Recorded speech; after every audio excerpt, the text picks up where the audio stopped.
నేటి దినము కొరకై ఏర్పాటు చేయబడిన పాత నిబంధన వాక్య భాగముగా లేవియాకాండము 14వ అధ్యాయము 10వ వచనం నుండి 31వ వచనం వరకు చదువుకుందాము. 8వ నాడు వాడు నిర్దోషమైన 2 మగ గొర్రె పిల్లలను, నిర్దోషమైన 7 ఆడు గొర్రె పిల్లను, నైవేద్యమునకై నూనె కలిపిన 3 10వ వంతుల గోధుమ పిండిని, 1 అర్ధసేరు నూనెను తీసుకొని రావలెను. పవిత్రపరచు యాజకుడు పవిత్రత పొందగోరు మనుషుని వాటితో ప్రత్యక్షపు గుడారము యొక్క ద్వారమున యెహోవా సన్నిధికి తీసుకొని రావలెను. అప్పుడు యాజకుడు 1 మగ గొర్రె పిల్లను, అర్ధసేరు నూనెను తీసుకొని అపరాధ పరిహారార్థ బలిగా వాటిని దగ్గరకు తెచ్చి అల్లాడింపబడు అర్పణముగా యెహోవా సన్నిధిని వాటిని అల్లాడింపవలెను. అతడు పాప పరిహారార్థ బలి పశువును, దహన బలి పశువును వధించు పరిశుద్ధ స్థలములో ఆ గొర్రె పిల్లను వధింపవలెను. పాప పరిహారార్థమైన దాని వలె అపరాధ పరిహారార్థమైనదియు యాజకుని దగును, అది అతి పరిశుద్ధము. అప్పుడు యాజకుడు అపరాధ పరిహారార్థమైన దాని రక్తములో కొంచెము తీసి పవిత్రత పొందగోరు వాని కుడి చెవి కొన మీదను, వాని కుడి చేతి బొటన వేలి మీదను, వాని కుడికాలి బొటన వ్రేలి మీదను దానిని చమరవలెను. మరియు యాజకుడు అర్ధసేరు నూనెలో కొంచెము తీసి తన ఎడమ అరచేతిలో పోసుకొనవలెను. అప్పుడు యాజకుడు తన ఎడమ అరచేతిలోనున్న నూనెలో తన కుడి చేతి వ్రేలు ముంచి యెహోవా సన్నిధిని 7 మారులు తన వ్రేలితో ఆ నూనెలో కొంచెము ప్రోక్షింపవలెను. యాజకుడు తన అరచేతిలోనున్న కొద్దువ నూనెలో కొంచెము తీసుకొని పవిత్రత పొందగోరు వాని కుడి చెవి కొన మీదను, వాని కుడి చేతి బొటన వేలి మీదను, వాని కుడికాలి బ్రొటన వేలి మీదను ఉన్న అపరాధ పరిహారార్థ బలి పశువు యొక్క రక్తం మీద చమరవలెను. అప్పుడు యాజకుడు తన అరచేతిలోనున్న కొదవ నూనెను పవిత్రత పొందగోరు వాని తల మీద చమరవలెను.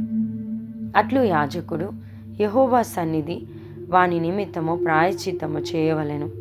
అప్పుడు యాజకుడు పాప పరిహారార్థ బలి అర్పించి అపవిత్రత పోగొట్టుకొని పవిత్రత పొందగోరు వాని నిమిత్తము ప్రాయశ్చిత్తము చేసిన తర్వాత వాడు దహన బలి పశువును వధింపవలెను. యాజకుడు దహన బలి ద్రవ్యమును నైవేద్యమును బలిపీఠం మీద అర్పింపవలెను. అట్లు యాజకుడు వాని నిమిత్తము ప్రాయశ్చిత్తము చేయగా వాడు పవిత్రుడగును. వాడు బీదవాడై పై చెప్పినదంతయు తేజాలని ఎడల తన నిమిత్తము ప్రాయశ్చిత్తము కలుగుటకై వాడు అల్లాడించుటకు అపరాధ పరిహారార్థ బలిగా 1 గొర్రె పిల్లను, నైవేద్యముగా తూములో 10వ వంతు నూనెతో కలిసిన గోధుమ పిండిని, 1 అర్ధసేరు నూనెను, వారికి దొరకగల 2 తెల్ల గువ్వలనే గాని 2 పావురపు పిల్లలనే గాని అనగా పాప పరిహారార్థ బలిగా 1 దానిని, దహన బలిగా 1 దానిని తీసుకొని రావలెను. వాడు పవిత్రత పొంది 8వ నాడు యెహోవా సన్నిధికి ప్రత్యక్షపు గుడారం యొక్క ద్వారమునకు యాజకుని యొద్దకు వాటిని తీసుకొని రావలెను. యాజకుడు అపరాధ పరిహారార్థ బలియగు గొర్రె పిల్లను, అర్ధసేరు నూనెను తీసుకొని అల్లాడించు అర్పణముగా యెహోవా సన్నిధిని వాటిని అల్లాడింపవలెను. అప్పుడు అతడు అపరాధ పరిహారార్థ బలియగు గొర్రె పిల్లను వధింపవలెను. యాజకుడు ఆ అపరాధ పరిహారార్థ బలి పశువు యొక్క రక్తములో కొంచెము తీసుకొని పవిత్రత పొందగోరు వాని కుడి చెవి కొన మీదను, వాని కుడి చేతి బొటన వ్రేలి మీదను, వాని కుడికాలి బొటన వేలి మీదను దానిని చమరవలెను. మరియు యాజకుడు ఆ నూనెలో కొంచెము తన ఎడమ అరచేతిలో పోసుకొని తన ఎడమ చేతిలోనున్న ఆ నూనెలో కొంచెము తన కుడి వ్రేలితో యెహోవా సన్నిధిని 7 మారులు ప్రోక్షింపవలెను. మరియు యాజకుడు తన అరచేతిలోనున్న నూనెలో కొంచెము పవిత్రత పొందగోరు వాని కుడి చెవి కొన మీదను, వాని కుడి చేతి బ్రొటన వేలి మీదను, వాని కుడికాలి బ్రొటన వేలి మీదను ఆ అపరాధ పరిహారార్థ బలి పశువు యొక్క రక్తమున్న చోటను వేయవలెను.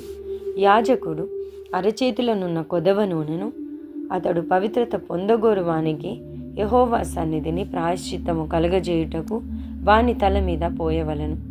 అప్పుడు వానికి దొరకగల ఆ తెల్ల గువ్వలలోనే గాని పావురపు పిల్లలలోనే గాని ఒకదానిని అర్పింపవలెను. తన నైవేద్యము గాక వాటిలో తనకు దొరకగల పాప పరిహారార్థ బలిగా ఒకదానిని, దహన బలిగా ఒకదానిని అర్పింపవలెను. అట్లు యాజకుడు పవిత్రత పొందగోరు వాని నిమిత్తము యెహోవా సన్నిధిని ప్రాయశ్చిత్తము చేయవలెను. ఈ పరిశుద్ధ వాక్యంను దేవుడు దీవించి ఆశీర్వదించునుగాక. ఆమెన్.